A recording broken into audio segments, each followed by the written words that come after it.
A paz do Senhor Jesus, estamos muito felizes aqui no nosso primeiro episódio de podcast, que não poderia ser diferente. Estamos com um entrevistado muito especial, aquele que também foi o nosso primeiro entrevistado nas entrevistas que a gente tem feito no nosso canal do Instagram. E agora estreando também esse projeto novo de podcast, onde teremos um episódio novo de vídeo por mês, tá?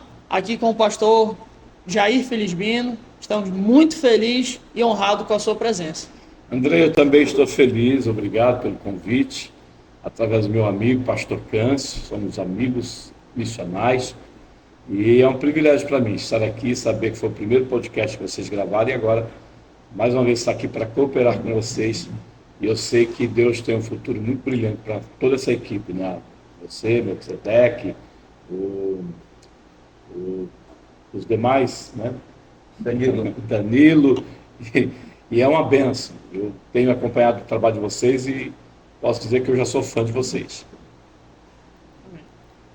Eu só estou agradecido, né, pela oportunidade que Deus permite de eu estar junto nessa congregação, primeiramente a Deus e ao meu pastor presidente, o pastor Gilmar Barbalho, pela essa oportunidade.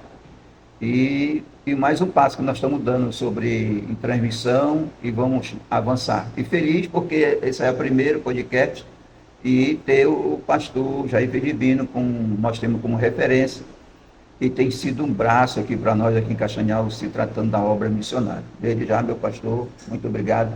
Deus lhe abençoe. Tamo junto. Pastor, a gente faz parte de uma igreja, né, Assembleia de Deus. Ela tem a sua origem e tem muito forte a chamada missionária. Então, diferente de algumas outras denominações, a gente tem um foco realmente muito voltado para missões. A gente entende que esse é o chamado da igreja, gerar a igreja, né?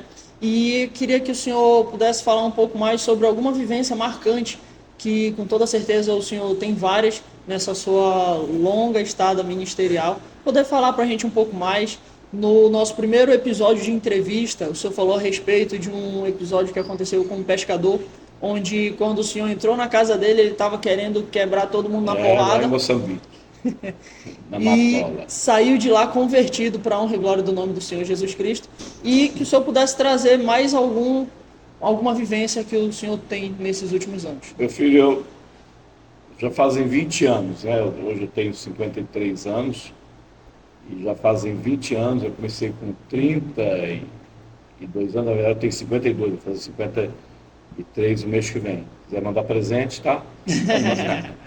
Mas já fazem 20 anos que eu estou vivendo para missões, em missões, né?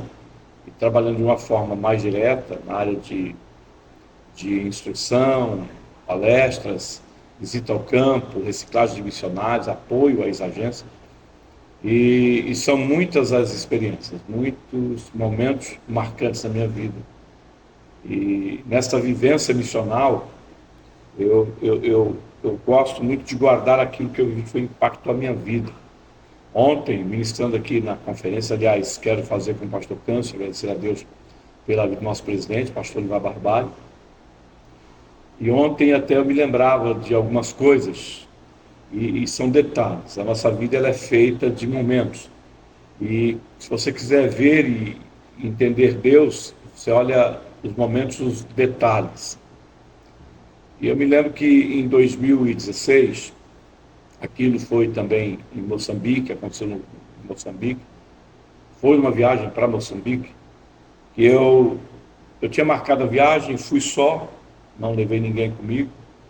E eu marquei a viagem para ir para Moçambique e eu não olhei alguns detalhes sobre descer em Joanesburgo, que cada país ele tem as suas regras, né? Tem suas leis. E Joanesburgo não permite que alguém que esteja com passaporte vencido, né, há 30 dias, ou melhor, para vencer há 30 dias, faltando 30 dias para vencer, eles não permitem que essa pessoa que transita, né, esse transude, ele saia do aeroporto, ele desça em Joanesburgo.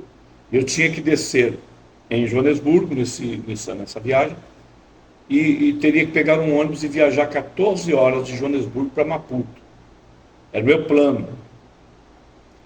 E um dia antes de eu viajar para embarcar para Joanesburgo, eu fiquei com uma aflição, fiquei aflito, fiquei preocupado. E não é do meu perfil ficar preocupado, mas eu fiquei preocupado. E naquela tarde, eu me lembro, eu saí, eu falei para minha esposa, eu vou dar uma volta, eu vou fazer uma caminhada num parque que tem perto de casa. E eu saí caminhando, e eu gosto muito de colocar a Bíblia para ouvir, no álbum da áudio. Eu coloquei a Bíblia áudio para ouvir e fui caminhando, falando com Deus e ouvindo a palavra. E num certo momento, já fazia uns 30 minutos que eu estava caminhando, o meu telefone tocou, cortou a Bíblia, tocou, eu olhei, aí era o pastor Carlos José da Silva, diretor de missões do Templo Central de Belo Horizonte. Um amigo igual Câncio, amigão. E ele me liga e fala, mano, onde você está? Eu falei, estou caminhando aqui no parque. Falei, rapaz, eu estou muito preocupado com você. Isso era mais ou menos 18 horas, né? Eu estou preocupado, bateu uma preocupação, estou aqui para sair do escritório e ter uma empresa de contabilidade. Eu não sei, me bateu uma preocupação que você está aflito, preocupado. O que é que está te preocupando? Aí eu prestei atenção naquilo que ele falou, eu falei, Carlos, eu não sei. Eu estou, não é ansioso, eu estou preocupado com a viagem da manhã. Isso nunca me aconteceu. Aí ele falou, mas quando você vai? Você vai amanhã? Eu vou amanhã. E você vai direto para Moçambique? Eu falei, não, eu vou a Joanesburgo e de lá eu vou pegar um ônibus e vou viajar 14 horas. E foi aí que ele disse não. Então eu já descobri o que é. Você não vai nesse ônibus. Você está doido? Viajar 14 horas na África de ônibus? Eu já tinha ido com a equipe. Eu sabia dos riscos, há muito risco, né? Guerrilheiros e outros, assaltantes. E aí ele disse, você não vai. Quanto é que é essa passagem de Joanesburgo para Maputo? Eu falei, não sei. Vê aí, pode ver e compra que eu vou pagar. Ele nem perguntou o preço, assim. Mas como que eu faço agora? Era 18 horas. A agência que eu compro passagem até hoje, ela fecha criteriosamente 18 horas. Já era mais de 18 horas. Aí eu falei, bom, se Deus está nesse negócio, o Tiago vai me atender. E quando eu chamo o Tiago no telefone, ele atendeu. Eu falei, Tiago, só me alegra e me diz que você ainda não saiu da empresa. Ele falou assim, não, Jair, eu estou aqui, tem muita coisa a fazer, estou aqui ainda na sala. Eu falei, rapaz, eu preciso que você corte para mim urgente uma passagem de Joanesburgo para Maputo. Ele cortou rápido, me deu o preço, eu, Carlos, está tanto. Ele falou, pode fechar, compra que eu pago. Comprei a passagem. Mas no mundo espiritual você não sabe nada. Eu tenho falado muito, estou falando até na conferência agora, sobre o governo de Deus, o reino de Deus que comanda, que leva, que traz. Eu achei que eu tinha sido beneficiado só uma viagem a mais de avião de Joanesburgo para Maputo. E aí eu fui para o aeroporto no outro dia, né? Na madrugada eu fui para o aeroporto, contente porque Deus tinha feito esse milagre de eu não andar 14 horas. Mas o milagre estava muito além daquilo que eu estava vendo. Deus, ele vê além. Deus, ele não é como nós. Nós vemos agora, o físico, o tocado. Deus é o invisível. E Deus trabalha nas entrelinhas para nos abençoar. Quando eu chego no aeroporto em Guarulhos e entrego o passaporte para a agente da South African, ela foi fazer o meu check-in e quando ela foi olhar o passaporte, ela falou, o senhor não pode viajar. Eu falei, como que eu não posso viajar? Porque o seu passaporte está no campo de 30 dias. E lá o governo não aceita, o senhor não pode nem desembarcar. O senhor não pode nem embarcar aqui. Eu falei, mas como, minha filha? Sou missionário, estou com um monte de doação, tem que levar, está marcado lá, não faça isso. Quando eu falei que eu sou missionário, eu tenho que ir, ela parou assim, olhou para mim e falou assim, escuta, o senhor vai para África do Sul ou para Moçambique? Eu falei, não, eu vou para Moçambique. E como que o senhor vai para Moçambique? Eu falei, não, eu vou de avião. Mas não está aqui sua passagem. Aí eu fui explicar para ela, eu falei, não, é que eu comprei a passagem ontem à noite. Eu não tinha mesmo. E ela não está agregada a essa passagem. Aí ela parou, me olhou desse jeito assim e falou assim: espera aí, espera um minuto. Só um minutinho, espera aqui. E ela saiu. E eu vi que ela saiu, ela foi do lado esquerdo do aeroporto de Guarulhos, e ela foi no departamento de Polícia Federal. Eu vi que ela foi, ela entrou. Eu falei: meu Deus, o que está acontecendo? E nós não sabemos nada, Deus trabalha. Aí aquela moça volta com o meu passaporte com um papel. E ela mandou assim aquele papel, falou: olha, eu coloquei o meu cargo a risco. O senhor promete para mim que o senhor não vai sair do aeroporto de Joanesburgo? Eu prometo, prometo. O senhor é missionário, professor? Aí ela disse assim: eu também sou crente da Assembleia de Deus. E quando o senhor falou, Deus tocou meu coração para arrumar a consulta. Eu fui lá e conversei com eles e ligamos o consulado. E eles pediram para te liberar, mas porque você vai para Moçambique. E aí eu vi um milagre, mas não era ainda o que Deus queria fazer. Eu embarquei, fui, inclusive a missionária daqui, a Nair, daqui estava indo também para Moçambique, né? Foi pós-congresso aqui. Meus irmãos, coisa tremenda, coisa gloriosa. Ela, a Nair, chegamos, ela foi num outro avião com os missionários, eu fui num outro voo. Quando eu chego lá em Moçambique, eu descansei e fui com o missionário que nós tínhamos lá, e o Enilson, missionário do Ceará. Nós fomos buscar uma jovem missionária que vinha do norte de Moçambique para conferência missionária. E quando nós estávamos naquela rodoviária de Moçambique, de Maputo, que de Matola, que é terrível, muito assalto, um lugar terrível. Paramos o carro e começamos a conversar fora do carro, num lugar seguro. E de repente o telefone do missionário tocou. E era o pastor Bento. O pastor Bento é um pastor assembleiano lá na Matola. Ele é piloto de avião, piloto da companhia aérea moçambiquenha. E ele ia me dar um aporte para eu poder sair da rodoviária, do aeroporto, e ir para a rodoviária. E ele liga e pergunta assim para o Clécio: o pastor Jair chegou, está seguro aí? Ele veio de avião, não precisou do irmão e tal. Então, olha, vocês não sabem, mas Deus fez um milagre. Ele mandou o vídeo. Porque o ônibus que ele pegaria para ir foi assaltado por guerreiros. Deixaram as pessoas nuas e levaram toda a bagagem. Tudo que tinha no ônibus, os guerrilheiros levaram e ainda bateram nas pessoas. E mostrou o vídeo. O que eu vi nisso? Eu vi que o Deus que está na nossa frente, Ele sabe tudo. E em missões, Ele protege aqueles que fazem missão. Ou seja, eu saí para caminhar, Deus tirou a paz do Carlos José em Belo Horizonte, que me ligou, me fez comprar uma passagem, fez o rapaz da agência ficar fora de horário, me tirou a passagem, fez eu encontrar com uma agente da South África assembleiana, que arrumou a minha situação para mim ir de avião de Joanesburgo para Moçambique, porque Deus já estava antevendo e Deus me guardou. Então isso aí foi uma vivência, uma coisa que marcou a minha vida também. Foi o livramento que Deus me deu por antecipação. O Deus das missões é assim, Ele vai na nossa frente, Ele está 2, 3 dias, até um ano na nossa frente, sabendo onde vamos passar. É lindo demais o que Deus faz. A gente percebe o cuidado de Deus, né? Deus é cuidadoso. Aqueles que estão fazendo a sua chamada, Deus sempre está cuidando, está intervindo. O senhor tocou no assunto da chamada missionária, e uma coisa que até, aproveitando que eu estou aqui diante do nosso pastor congregacional e diante de um pastor missionário, né, que está na linha de frente de missões, viajando por todo o globo terrestre, levando o Evangelho de Cristo, queria que vocês falassem um pouco sobre os desafios da chamada, tá? O desafio da chamada do nosso pastor Francisco Canto e o desafio da chamada missionária para o pastor Felisbino. Deus, Ele é multi, né? A obra dele é multi. Tem variações, estilo, jeito, né? Uns chamados para mestres, outros para pastores, outros evangelistas, outros presbíteros. Mas hoje no mundo missional há todo tipo de chamado.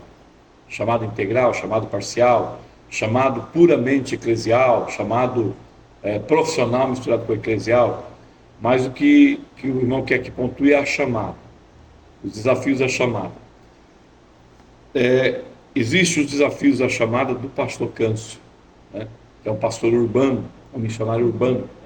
São muitos desafios, daqui os filhos sabem, né? E no tocante à chamada missionária transcultural, que é o que mais a pessoa fala, são muitos os desafios. Primeiro desafio somos nós mesmos. Somos nós. Eu não sou missionário de campo, eu sou missionário de base e sou apoiador de missionários. Nós temos esse desafio de vencermos a nós mesmos. É o primeiro desafio que nós temos no chamado, é vencermos a nós mesmos. Porque quando Deus, por seu Espírito, nos instiga e fala e mostra que nós temos um chamado, uma vocação, há uma luta, uma guerra dentro de nós. Vamos ou não vamos, faço ou não faço, atendo ou não atendo. Então, a primeira batalha, o primeiro desafio é vencer o nosso eu, a nossa carne. Aí depois disso aí, vem os desafios de preparação, né? Quando a pessoa entende que a sua vocação é missional e tem um chamado por causa dessa vocação, aí vem o desafio da preparação, o tempo da preparação, que não é fácil. É estudo, é consagração. Às vezes tem que ir para uma agência, uma escola de agência, como Kairos, Jocum, né? E Antioquia, passar aquele tempo se desgastando, se preparando para o desafio missionário. E há, consequentemente, o terceiro desafio, que é o mais pesaroso, que é a captação de parceria, né? Você se ajeitar, quando nem sempre a Assembleia de Deus do Caiçara tem condições de mandar você para o campo missionário. Aí o missionário tem que correr atrás de patrocínio, atrás de ajuda, de apoio. Isso é terrível, né? Você fica entre o espaço da vocação e a chegada no campo. Nesse tempo é o momento que mais o missionário sofre, quando ele tem que pegar a ajuda de um, a ajuda de outro, convencer as pessoas para olhar para o seu chamado, confiar no seu chamado. Não é fácil. Ao longo desses anos eu tenho viajado o Brasil, né, buscando recursos para Cuba e para outros projetos. Eu não trabalho só com Cuba. E muitas vezes o missionário quer ir ou está em plano de ir, executando o plano de ida, e me pede ajuda. Quão difícil é você falar com um conselho missionário, um pastor de igreja, para tentar entrar dentro do coração dele, para ele confiar naquele que está indo. Nem todos os pastores são como Câncio, como o pastor Olivar Barbari, que bate, pede, já está pronto ali, ajuda naquilo que pode. Tem pastores que não entendem a visão missionária do missionário, não entende e não dá valor na vocação missionária. Tem pastor que não entende de missões, de nada sobre missões. Então o desafio para o vocacionado e o chamado, além de brigar consigo e vencer o eu, e a preparação, é a captação de parcerias. E o quarto ponto é a preparação para ir, né? Que é desvencilhar da família, desvencilhar do pastor, do ministério. E o quinto é a chegada ao campo, que é a adaptação de idioma, adaptação da cultura, adaptação do alimento, da comida, que não é a mesma no seu país, e a adaptação espiritual também, que nem todo missionário, quando chega, ele interpreta, e quando ele chega no campo missionário, se Deus levou ele para lá, é porque há um déficit de missões. E quando ele chega lá, a batalha espiritual não é a mesma que ele enfrenta no país dele, de origem. É dobrada, a luta é maior. Então são esses pontos que desafia o missionário, a chamada do missionário. E poderíamos enumerar muitos outros desafios, mas esses são os 5 cardeais, né? Que é a briga consigo, né?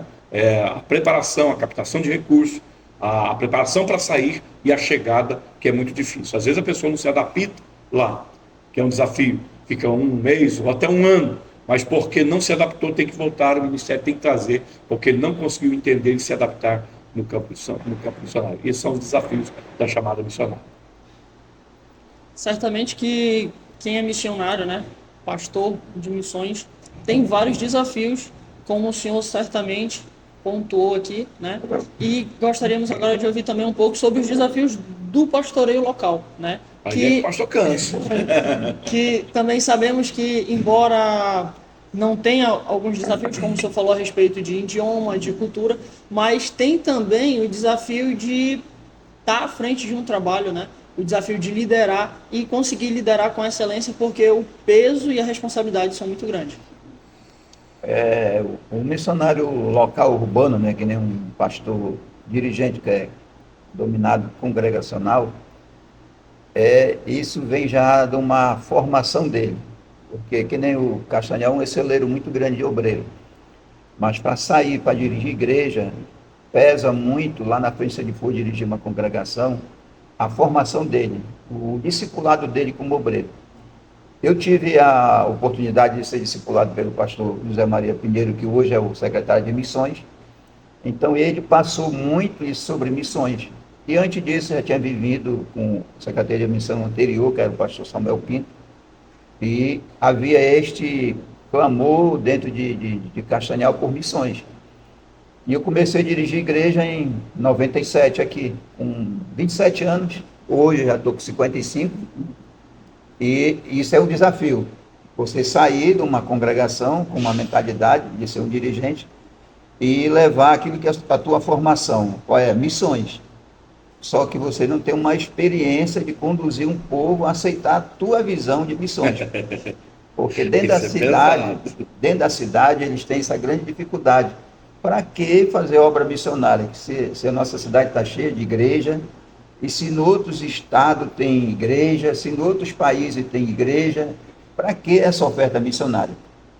Aí a gente já vem com esse desejo de levantar, que né, a Assembleia de Deus em Castanhal tem essa chama missionária, e é o papel, por exemplo, o obreiro hoje que dirige uma igreja em Castanhal, ele tem que ter isso de coração, porque só a formação não é suficiente, porque a gente tem que sair do técnico, né? Ir para a prática. Então, e muitas vezes a dificuldade é essa, a gente aprende a teoria, mas quando chega em botar a prática, só vai funcionar se vier do coração. Aí quando eu cheguei aqui, aí eu orando a Deus, 27 anos, meu filho com 2 anos, o outro ia fazer 3 anos, e não tinha transporte, né? Hoje não, mas era um pendurado no pescoço, o outro amarrado na cargueira do meu pai, e nós vinhamos para cá. Aí chego com uma idade de 20 anos, pega obreiros com mais idade, e olha, vamos colocar aqui um trabalho de missões, nós precisamos melhorar. E aí bem do lado, não tinha nadinha aqui, nessa congregação do lado, era a primeira congregação, nós fomos morar, e na oração eu vi assim, vendo aquela grande nuvem, entrando aqui. Aí eu digo assim, então missões vai crescer. E naquele ano, em 97, essa congregação com oferta de missões foi uma benção, dobrou maravilhosamente. Deus é lindo. Então eu tive essa formação, mas tive que ter do coração. E antes de eu vir para cá, ali na Retama 1, Deus já preparando para me dirigir a igreja, eu tive um sonho. Um momento financeiro com dificuldade, mesmo trabalhando, mais 2 crianças para criar, e eu comecei a trabalhar fazendo bico de taxista.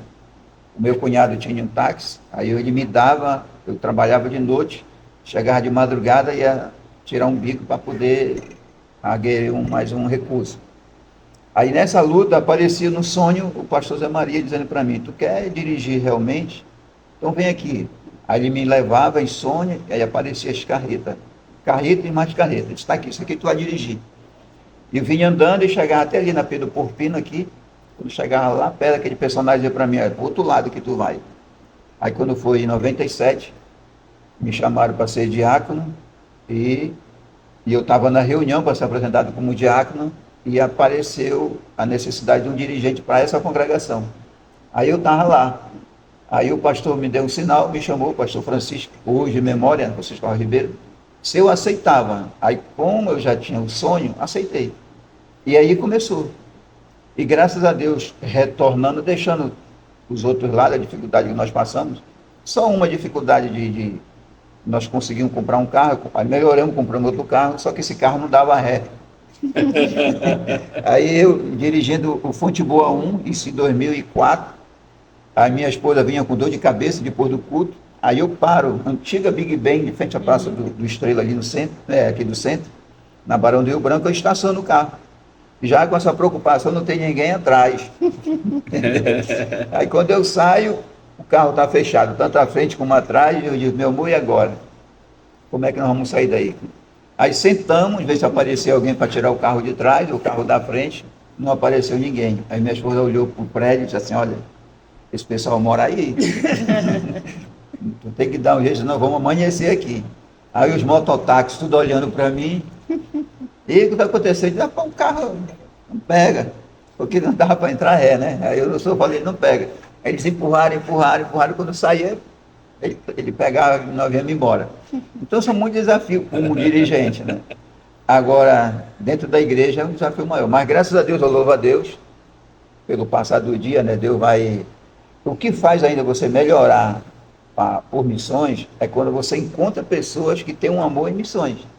E assim, eu posso dizer assim, de graça para mim, né? O pastor Filipino veio através do pastor Adonai, do pastor Livar Barbalho, e tem sido isso. Então, quando você começa a ouvir, além daquilo que você vive, você vê assim, realmente eu estou longe de missões. E eu sei que nós vamos melhorar nesse ano, Caissara, eu tenho certeza.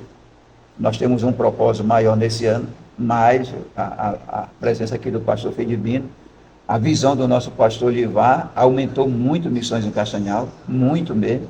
Hoje até Rio Grande do Sul tem lá, tem uma igreja lá, tem em Paraguai, são diversos lugares, e aumentou muito. E graças a Deus, eu louvo a Deus por essa oportunidade de ser formado e Deus permitir que entrasse no meu coração. Depois eu conto como foi que eu comecei a contribuir para missões. Cenas para os próximos episódios. Meus amados, como tudo que é bom dura pouco, né? O nosso tempo já voou aqui, mas para a gente finalizar, gostaria que o senhor falasse um pouco sobre a sua última viagem, né? A Cuba, viagem que o senhor foi acompanhado do nosso pastor presidente, pastor Livar Barbalho, e também do pastor Adonai. Se eu pudesse falar brevemente sobre o cenário. Na verdade, foi eu que acompanhei ele, né? Pastor Livar Barbalho, como o Câncio sempre cita, ele é referência para mim.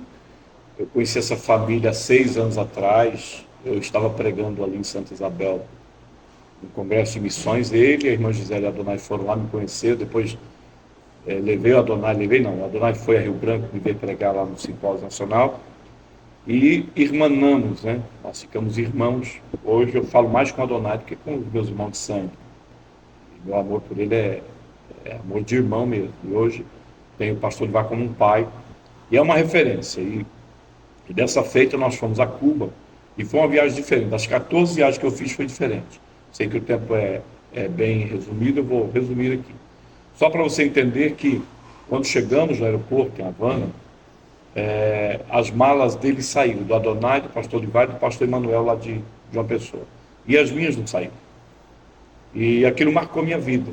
Foi terrível, foi aterrorizador.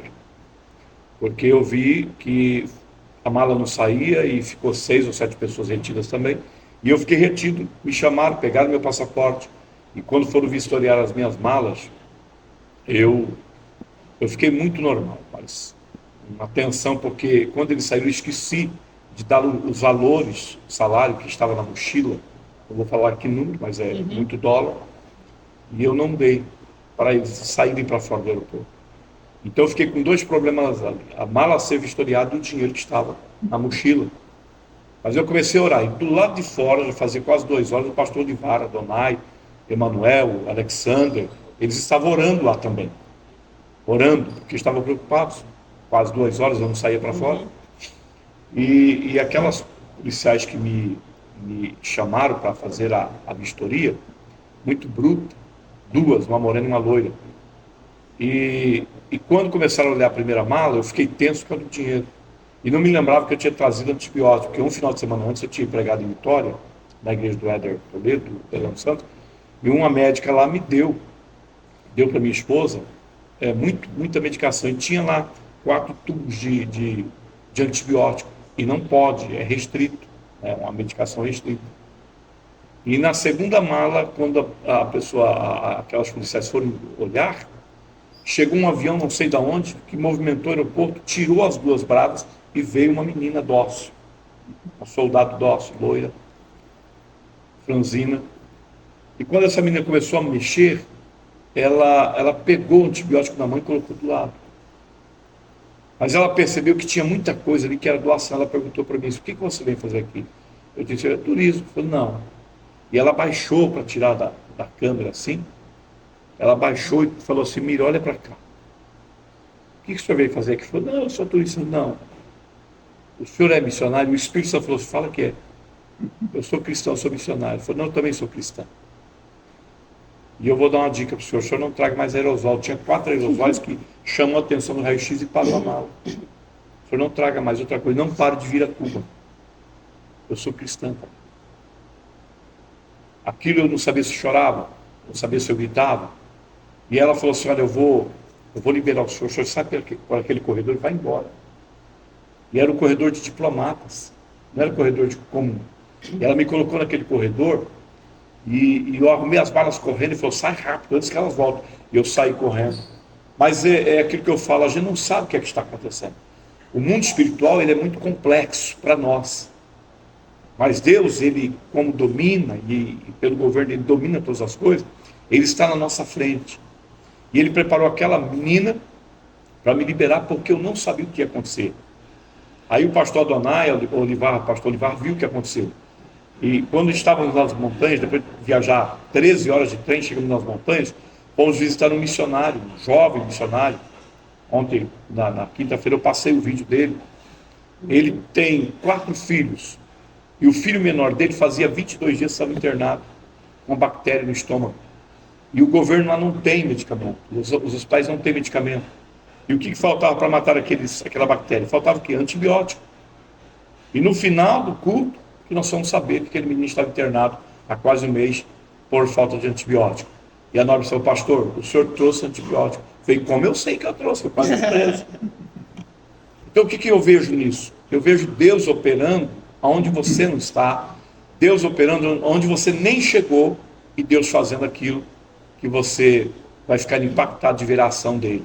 O menino foi curado, depois de 15 dias o menino saiu do hospital, porque foi curado, e essa foi uma das coisas mais impactantes dessa última viagem.